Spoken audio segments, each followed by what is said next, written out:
sinetup ko yung tarp.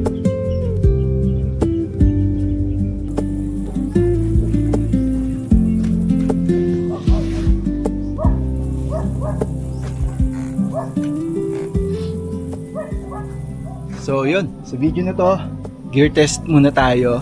Meaning, susubukan ko i-set up yung mga camping gears ko na inimpake dito sa, sabi ni ChatGPT, 30 liters daw na computer bag.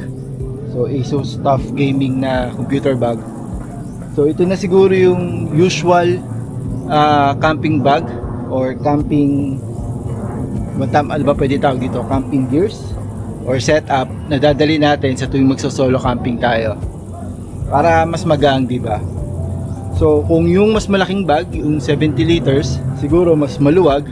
Pero nung sinubukan ko kasi dito sa computer bag ko na to, kumasya naman yung mga dadalhin kong gamit. Pero syempre hindi naman siya intended para sa camping. So posibleng eventually masira din tong bag. At siguro by that time nakabili na tayo ng 40 liters or pababa na bag, depende kung anong kakasya dito. So pakita ko sa inyo kung ano yung mga laman. So meron tayong ground sheet dito, ground sheet. Tapos ito yung ground sheet na parang bathtub or yung 3D ground sheet na tinahi ko. Actually binili ko siya as ordinaryong ground sheet lang, tapos tinahi ko para magkaroon siya ng mga wall para kung tumalsik man ng tubig, at least hindi aabot yung talsik ng tubig dun sa ground sheet. Lagyan natin dito. Tapos syempre meron ako ditong 3 pirasong tarp pole. So isa lang ang kailangan ko kasi meron pa akong dalang ibang klaseng pole, which is yung nidala ako ditong 2 trekking pole, yan, na adjustable. Yan. Itong lutuan, tsaka yung kaldero. So kalan at kaldero to. Inflatable bed. So mga kalarga ha, ito para sa solo camping adventure ko sa mga darating na araw. Kung sakasakaling hindi kasama sila Sweetheart at si Pixie, ito yung dadaling ko. Kung gusto nyong gayahin, ito yung mga laman. So meron tayo ditong, ano ba laman ito? Actually, itong lagayan is para sa camping chair. Pero ang laman nito ay yung table tsaka martilyo.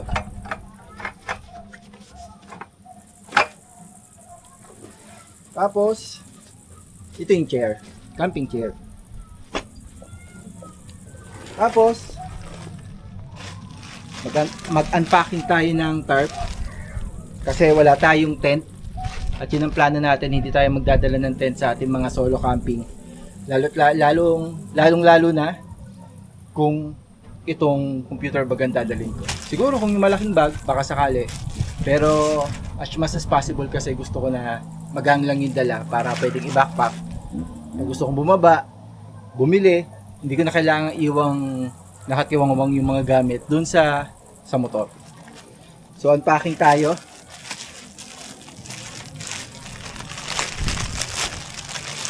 So yung binili ko is 4x4. Sabi nila masyado daw itong malaki para sa pangangailangan natin.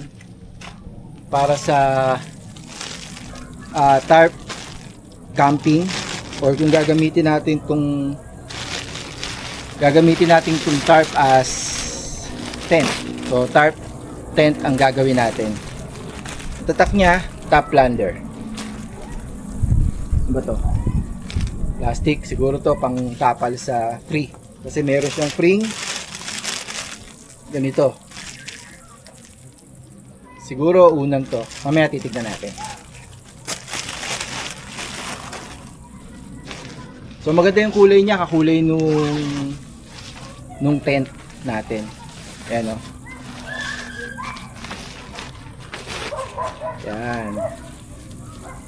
So ito, ginawa talaga para pwede siyang gamiting tarp or ordinaryong canopy, or kung balak mo siyang gawing tarp tent. Pag natin dito.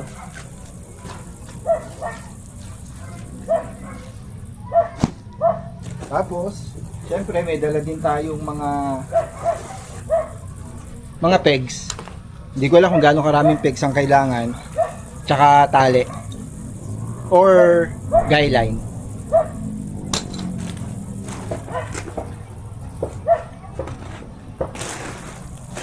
Wala na. Tabi ko muna to.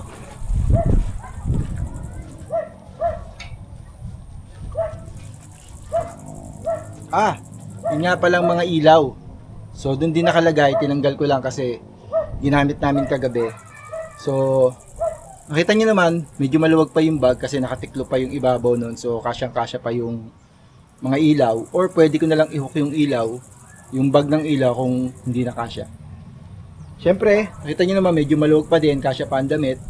Pero sa ngayon, ang ipapakita ko muna sa inyo yung kung paano ko set up tong tarp tent para siya yung magsilbing tent natin pagka nagka-camping tayo.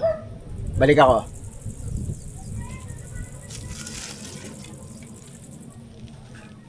Yun, dito ulit ako. Nawala ba ako? So ito yung magiging harap natin at ito yung magiging likod. So una natin gagawin is yung simpleng tarp setup lang.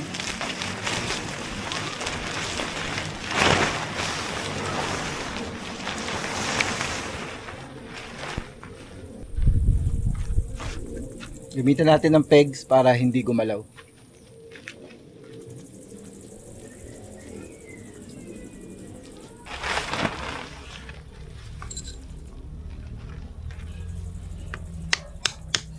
Bali, temporary lang naman tong peg na to, kaya wag na natin ibaw ng gusto.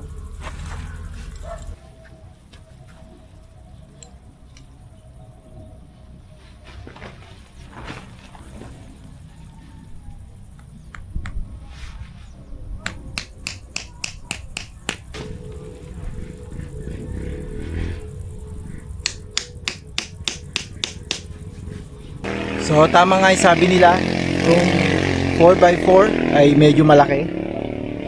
Pero syempre pagka sinetap natin yan, hindi naman ganyang kalatag. So ang una nga pala natin gagawin ay yung simpleng A-frame lang.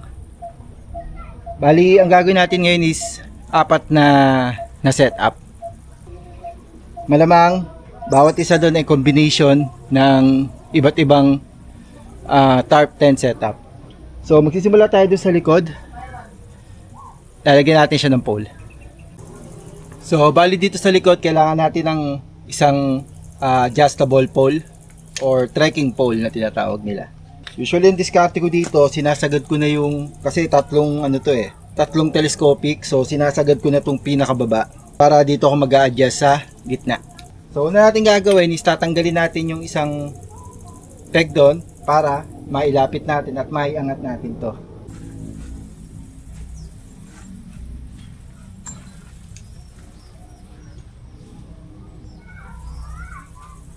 So iseset ko muna siya sa pinakamataas, tapos mag-a-adjust na lang ako. Tapos tsaka natin i-adjust to katulad nung kung paano, kung ganong kataas or ganong kalayo yung nasa kabilang corner. So hindi ko muna siya ipe-permanente para mas madaling mag-adjust. Punta naman tayo doon sa unahan. So sa unahan, ganoon din. Tatanggalin natin itong kabilang side para yun na maging guide natin sa kabilang corner. At gagamit tayo ng trekking pole ulit. Pero mamaya ipapakita ko sa inyo kung paano natin matataasan yung dito sa bandang unahan. Doon natin gagamitin yung ating tarp pole. So ito, hindi ko ito isasagad muna para meron pa tayong allowance para makapag-adjust mamaya ng taas. So ganito yung magiging itsura niya. Medyo loose pa. Gagamit tayo ng guideline ngayon or nung paracord para ma-adjust at hindi siya gantong ka-loose.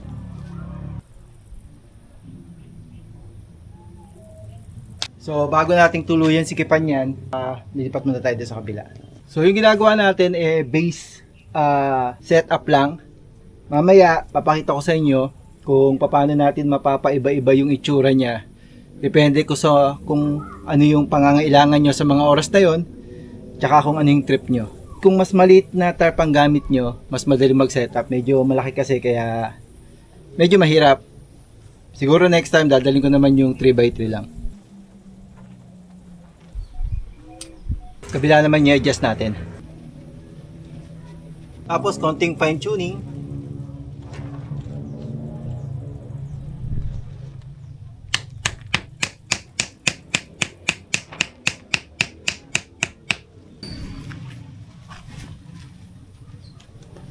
Dito rin sa kabila.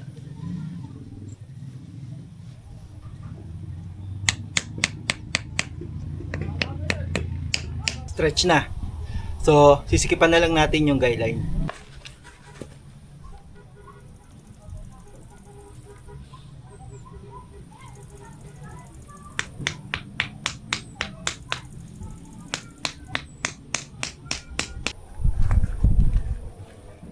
Yan. So, kung makikita nyo, ito yung magiging base form natin. Ang tawag dito is A-frame. Ordinary A-frame lang. So, ito yung magiging base frame natin. At mamaya, babaguhin natin yung itsura niya para maging enclosed. Kasi kung mapapansin nyo, yan, di siya enclosed. Diba? Medyo sagi siya. Kasi ang haba nga, 4 meters. Yan. Pero mamaya, ayusin natin to para itong back portion, i-enclose natin. Diba? So, yun ang gawin natin ngayon. So, this time, ang gagawin naman natin para ma-enclose natin siya, itong pole, ilalagay natin siya dito, sa tapat nito, sa loob. Pero syempre, babalik rin na natin yung pole para hindi mabutas. At ang tumama sa tarp, yung medyo makinis na parte at hindi yung matulis katulad nitong bottom part ng trekking pole. Asa ngayon, hindi mo natin tatanggalin yung nakalagay na pegs, lilipat lang natin siya sa kabila. Siyempre, clear muna natin.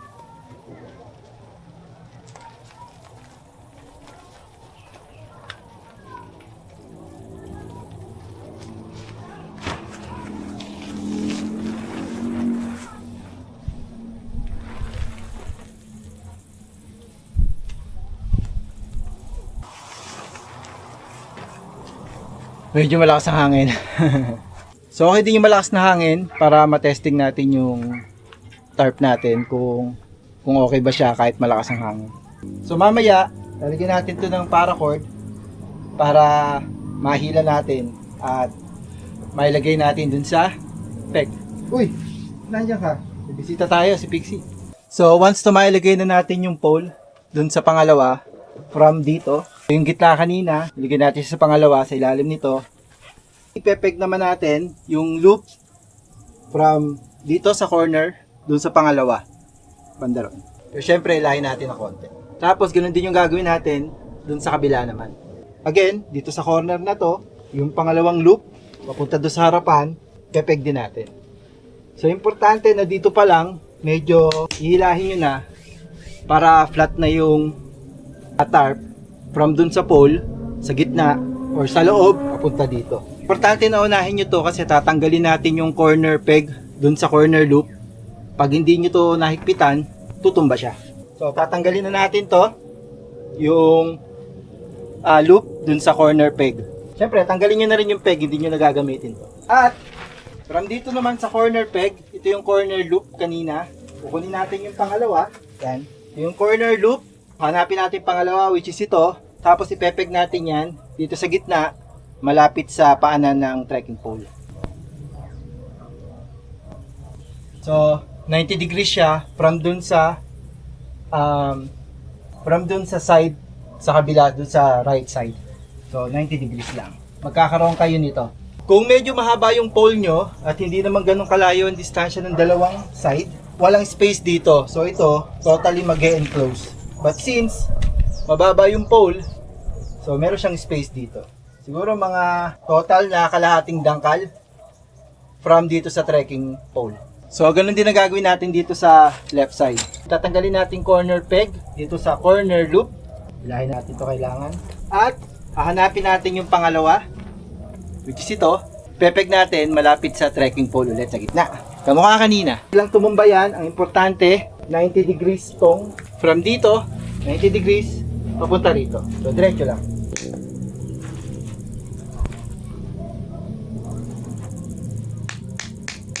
I suggest, hilahin nyo ng maigi para masikip na pag tinayo nyo yung trekking pole. Kung tumumba man, hindi na siya pupunta kung saan saan.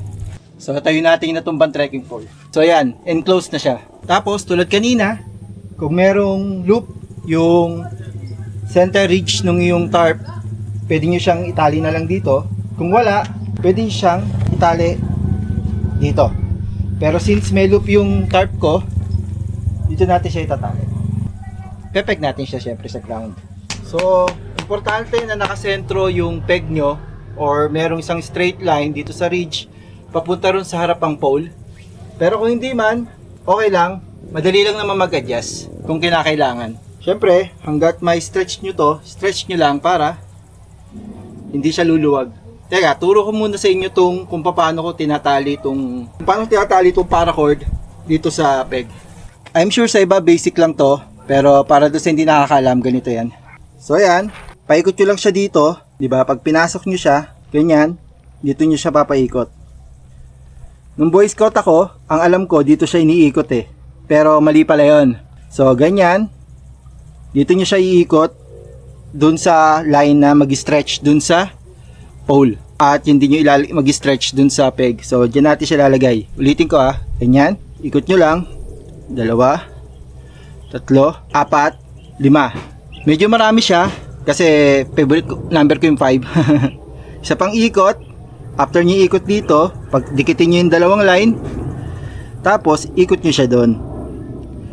Tapos gawa lang kayo ng loop para sa quick release. Yan, tapos ikpitan nyo lang.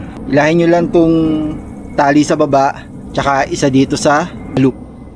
Yan, pag sumikip na siya, siguraduhin nyo masikip, yan. Pwede nyo na siyang hilahin. Sana mga kalarga na-explain ko ng maayos yung pinagagagawa kong to. Kung meron kayong tanong, comment lang. At baka kung sakasakali na kailangan nyo yung link or video na pinanood ko para matutunan to, baka i-send ko na rin. Tapos makikita nyo, meron nakalabas na dalawang parang triangle. Papasok natin yan sa ilalim. At papapansin nyo itong loose end. Pwede naman natin yung itali dito, maglagay kayo sa pampeg or pasok nyo na lang sa loob. Tapos mamaya papakita ko sa inyo kung paano natin siya may pipirme para kahit paano naman enclose tong backside. Papasok muna natin siya sa loob. Pero sa akin okay na yan. So ayan, nandito na tayo sa loob at ito yung backside. Ito yung sinasabi ko sa inyo na loose end dun sa kabila. So po pwede nyo gawin dyan, pwede nyo siyang pagdikitin lang at itali dito. Papakita ko sa inyo. Mas maganda kung mas maliit na paracord, pero since wala akong maliit na maikling paracord, ito gamitin natin. So buhol lang natin siya. Tulad kanina, ganun pa rin yung buhol. Tapos ipepeg natin siya dun sa kabilang corner. Dito. Pero, isa pang pwedeng option, kung abot nyo naman yung peg sa labas, pwede nyo doon na lang ipasok. Yan. Basta ang importante, maitali nyo lang siya para kung pumalo man ang hangin or malakas ang ulan, hindi papasukin yung loob ng tarp tent nyo. Hindi nyo naman kailangan higpitan ng husto. So, ganyan yung magiging tsura niya. So, may mga konting adjustment kung kinakailangan, adjust nyo na. Pero, sa tingin ko, itong sa atin, okay na. May maliit na butas dito, pero okay lang yan. At least, hindi masyadong kulob. So, itong mga ipinasok natin na part ng tarp, pwede nyo ipatong yung mga gamit nyo dito. Parang mini ground sheet na rin, di ba? So, yun. Tapos, konting adjustment lang kung hindi pantay yung dalawang pole. Hindi magkapantay yung dalawang pole. Madali naman siyang makita, lalo na kung meron kayong ridge line. May tayo sa gitna. Mas makikita nyo kung pantay o hindi. Tapos, adjust nyo lang. So, pantay na. Ito yung simpleng A-frame natin na enclose yung likod. Maluwag yung loob. Pwedeng tambayan. Pwedeng tulugan. Tapos mamaya, sisetapan natin siya ng iba pang gears na dala natin. So, ito yung pangalawang setup. Una, yung ordinary A-frame lang. Tapos itong A-frame na sarado sa likod. So, kung gagawin nyo yung setup na yon dito sa harapan, magiging totally enclosed na A-frame tent na siya. Gawin natin yun. So, ito, meron tayong ibang atake rito. So, imbis na i-adjust muna natin to, pwede na nating ipeg yung dalawang side loop o yung second loop dun sa corner. Pakita ko sa inyo. Kasi hindi na siya tutumba dahil nakafix na dun sa likod. So ito siya. Ito yung corner loop. Ito yung pangalawa. Peg na natin to. Mamaya natin tanggalin to. Sa kabila muna. So dito pa lang, medyo hilahin na natin para pag nilagay natin yung trekking pole sa gitna, konting adjustment na lang. Ulit. Yun yung corner loop. Pangalawa, ito yung ipepeg natin. Bago natin tanggalin yung mga corner pegs. Next step naman, tanggalin natin tong paracord dito para mailipat natin yung pole sa loob. Pangalawa rin, from dito, yung pangalawang loop dun sa ridge line. Syempre, babalik na rin natin para itong makinis na part yung tatama sa loob ng tent. Yan, konting adjustment na lang. Pero kung gusto nyo ito yung maging entrance nyo, pwede nyo nang hindi ilagay yung, pwede nyo nang hindi i-peg dito, ililipat na lang natin yung corner peg. So, ito yung sumunod na setup natin. So kung mapapansin nyo, yung dalawang loop lang, second loop mula dun sa corner, dun sa side, ang pineg natin at hindi natin muna tinatanggal yung nasa corner peg. Kasi, pwede na tong maging as is. So ito yung magiging entrance nyo. Tapos, pwede nyo na siyang isara ng ganyan. Or, pwede nyo siyang itali dito. Or, pwede kayo maglagay dito ng peg o ng carabiner para meron kayong pinto. Pero tayo, ang gagawin natin, i-enclose muna natin bago tayo pumunta sa susunod na setup. Ngayon, paano natin gagawin yon? Tulad kanina doon sa likod, tatanggalin natin tong corner loop dito sa peg. Tanggalin na rin natin yung peg. At hanapin natin yung pangalawang loop mula dito sa corner. At ito yung ipepeg natin doon sa gitna. Again, 90 degrees mula doon sa pangalawang side loop. So ito, pangalawang front loop. Hindi ko alam kung yun talaga tawag doon, yun lang tinawag ko. So dapat 90 degrees siya, pantay. Ganun din yung gagawin natin doon sa kabila. Tanggalin natin to. Hanapin natin yung pangalawa na front loop. Ito yung unang front loop. Yung corner, pangalawang front loop. Ito yun. Pepeg ulit natin sa gitna. Tapos, konting adjustment. Tapos itong mga nakausle, papasok lang natin sa loob. So, since merong loop, yung ridge line natin, dito natin ilalagay yung paracord. At ipepeg natin sa baba syempre. Tapos, konting adjustment na lang ng pole. Nakita nyo ba kung gano'ng kainit? Natrick ang araw. Dalang oras na alas 12, pero umaambon. So, ito yung enclosed A-frame natin. So, sana napaliwanag ko siya ng maayos. So, marami kayong pwedeng gawin dito. Una, yung A-frame. Pangalawa, yung enclosed yung likod, pero bukas yung unahan. Pangatlo, ito, yung fully enclosed A-frame. So, lang, konting hila para hindi siya ganyan nakasag. Stretch siya. Gawin natin yun. Ito talaga ang problema kapag naka-tarp. Medyo marami kang gagawin adjustment. Pero once na lagi mo na siyang ginagawa, masasanay ka na kung saan mo ba hihilahin para hindi siya gusot-gusot.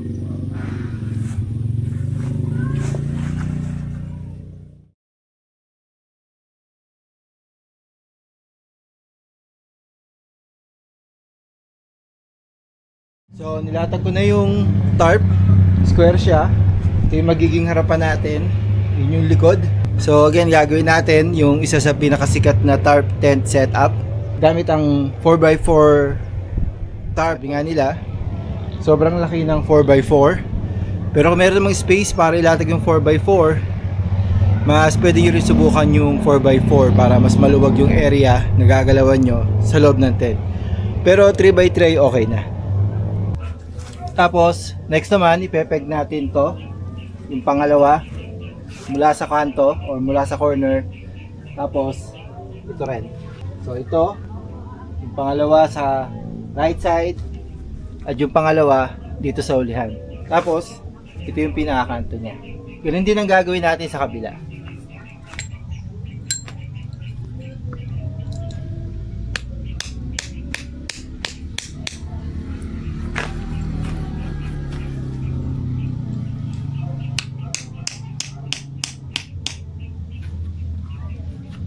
Tapos, itong corner, tatanggalin natin yung peg. Tatakin natin sa ilalim.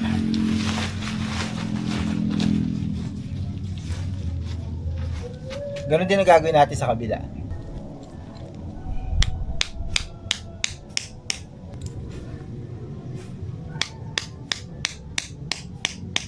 Tapos, same lang, tatanggalin natin itong peg. Atake natin sa loob. So ngayon, lipat na tayo sa unahan. And yung center ridge line. Tapos, ito yung corner. Tapos hanapin nyo yung kasunod, yung pangalawang loop. Tapos, magpe-peg kayo doon. Bilang tanda. Yan. Tapos itong corner loop, yun yung ilalagay natin dito.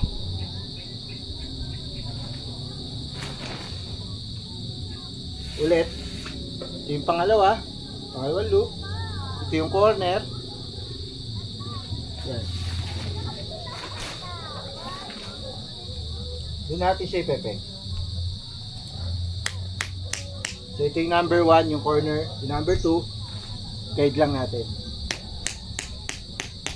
Ganun din gagawin natin sa kabila. So ito yung corner. Ito yung number 2. Yan, ganyan yung itsura niyan. Dito natin siya ipepeg.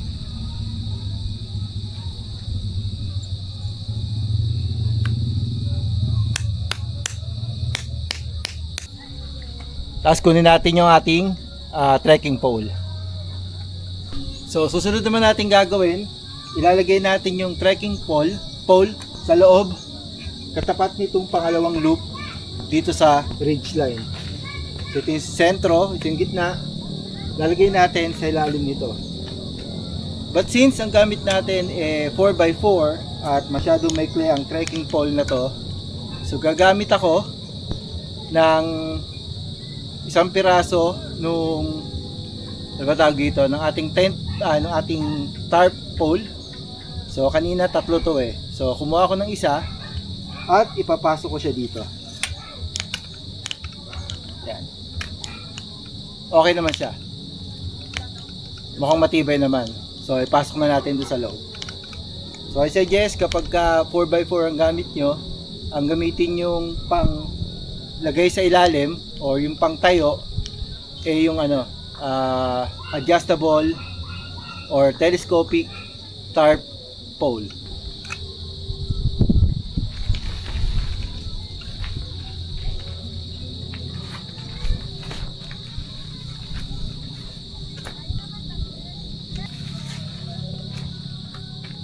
Saktong-sakto, wala na ako in-adjust.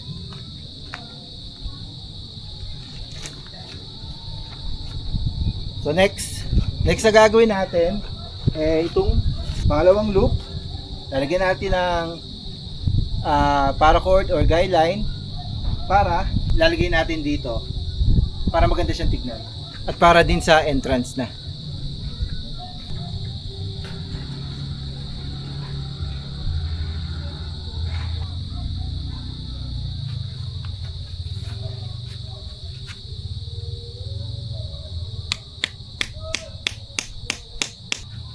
Tapos, yung kabila rin.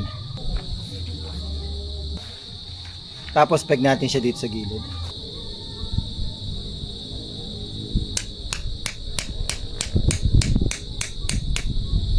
Yun. So, ito na magiging itsura niya. At feeling ko nga, mas madali pa itong i-set up kaysa dun sa simple A-frame. Kaya, para sa akin, mas okay itong tent configuration na to.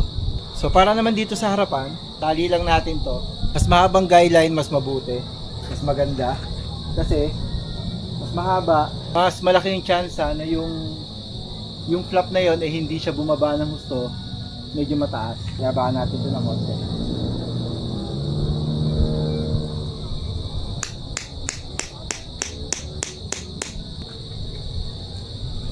Tapos na. So ito yung tinatawag nila na tarp tent. Pakita ko sa inyo.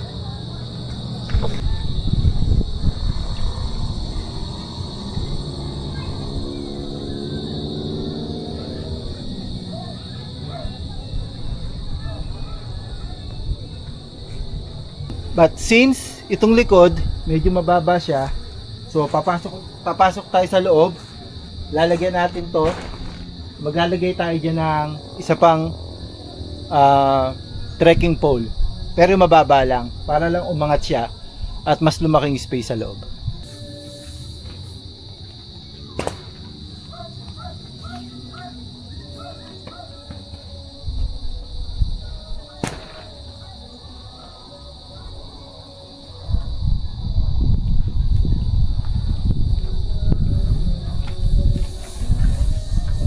Yan, para mapirmi siya at hindi siya bumaba, lalagyan natin siya ng guy line, tapos ipepeg natin siya dito sa baba. So since yung ridge line ko ay meron ng loop, mas madali.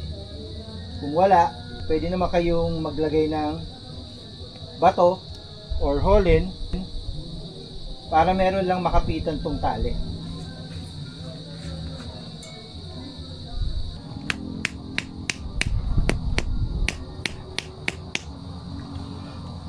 Ayos. Yun, so after konting fine tuning, syempre habang inihila natin yung tarp naiiba yung ayos ng mga peg kasi hindi natin binabaw ng husto. Pero mamaya ibabaw na natin ng husto. Pero for now, pakita ko sa inyo yung itsura nung tarp tent natin.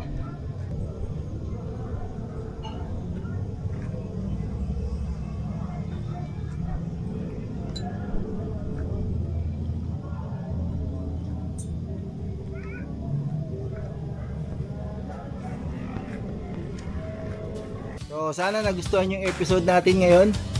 Meron tayong mangilan-ngilang tent setup na ginawa. Yung regular A-frame, tapos yung A-frame na sarado yung rear portion o yung likod. Tapos meron tayong ginawa na totally enclosed na A-frame. Alam ko meron silang tawag dun pero re-research ko na lang. Pero sarado siya sa unahan at sa likuran. So yun nga, inabot tayo ng gabi. Naligo muna ako at nagpalamig. Yun na, madilim na. Pero natapos naman nating i-set up itong ating tarp tent. Na isa sa pinakasikat na tarp tent ngayon. Na madali naman siya i-customize. Ayan. So sa susunod, baka ipakita ko sa inyo kung paano ko lalagyan ng pinto ito. Siguro sa next camping makikita nyo. So yun, tulad nga na lagi yung sinasabi, kapag may pagkakataong lumarga, larga lang na larga. So sana nagustuhan nyo itong gear test natin. Mamaya paglalagay ko dito yung mga gamit na dala ko. Madilim lang kasi. Pero yun, ayos.